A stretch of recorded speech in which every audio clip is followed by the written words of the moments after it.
everyone, Jen Holt here at Inspired by Purpose to bring you your pose of the day.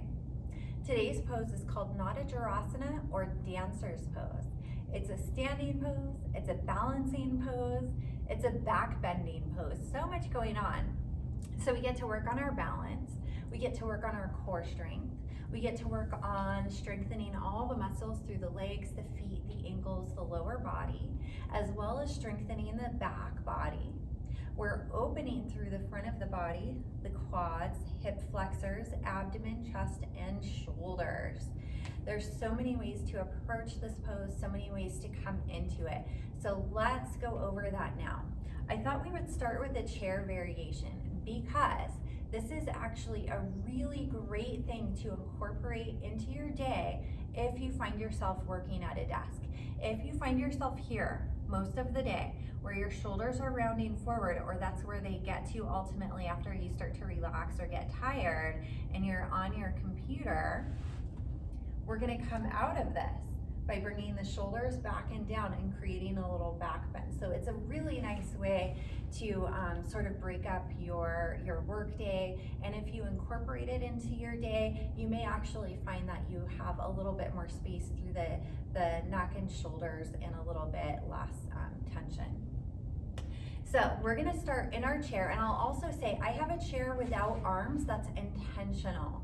It's much easier if you have a chair without arms. If all you've got is a chair that has arms, it's okay, use what you have, or you can do the standing variation, which I'll get to next. So I'm gonna start by rotating to the side. This is why not having arms is useful. I also have a block by my feet. You may be able to see that. The reason I have a block here is because I have short legs, and this chair is just a teensy bit too tall for me. What you want to have when we're doing any chair pose, or most any chair pose, you want to kind of have this 90-degree angle. So if you're very tall and your knee is coming above the hip, you might bring a pillow or something under the chair to lift your hips up. If you're like me and you can't quite touch the floor with your foot, you can take your block or something, pillow, blanket, under your foot to bring the floor to you. So with that said, I'm gonna face the side, but only my left foot is on a block. That's because my right foot is gonna go back. In order to make this space for that, I'm gonna shift so my right hip and glute are off the chair. So you'll need to hold on with the opposite arm. Now I'm gonna take my right foot and step it back.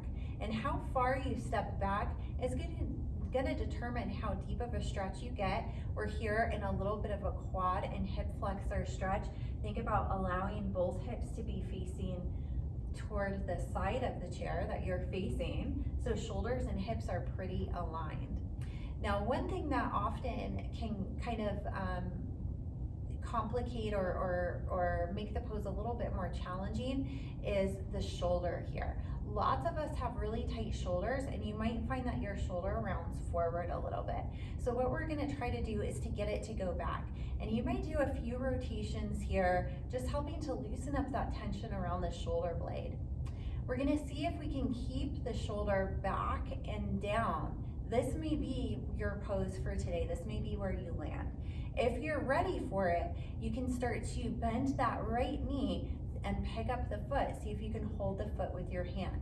Now watch that shoulder rounding forward. If you find that you're here, let go of the foot, take the shoulder back and down. You can stay here, or you might need a little strap, or you might like to have a little strap, a belt, a rope to take your foot.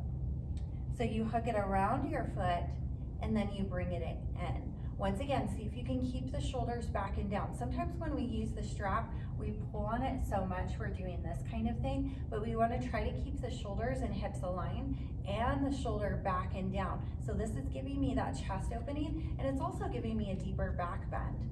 You might find that taking the strap a little closer to the foot, allowing the arm to extend, will help with this. You can even pull back on the foot a little bit for more chest opening, or you can pull the foot in, which is going to give you a deeper stretch through that quad and hip flexor on the front of the foot.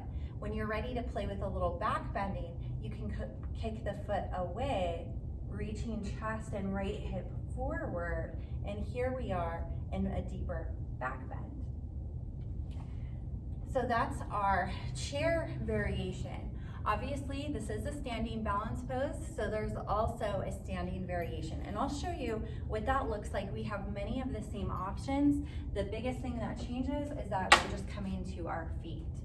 So I'm gonna turn my chair to the side. It can also be useful to have a chair if you're just starting out with your practice or your balance is a little bit wobbly for any reason today. Having a chair to hold on to can be useful. Obviously, you can always use a wall as well, holding onto a wall.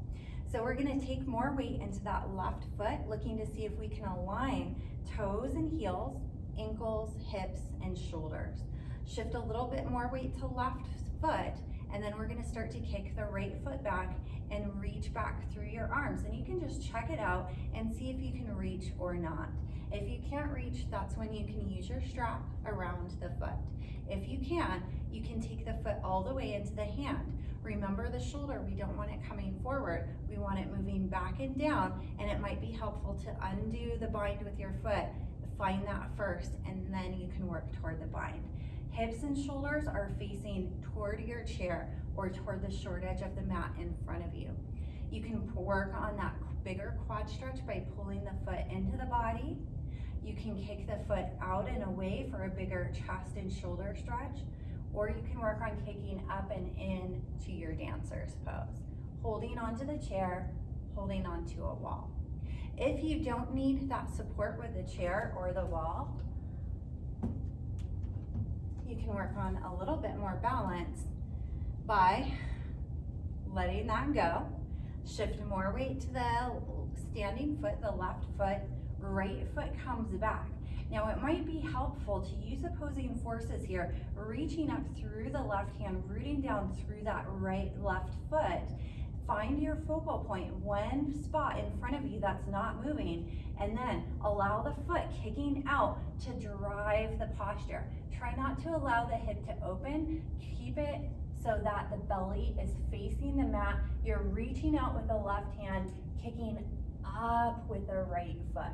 It doesn't matter how deep you go in today, you just do what you can. And you reverse out just the way you came in.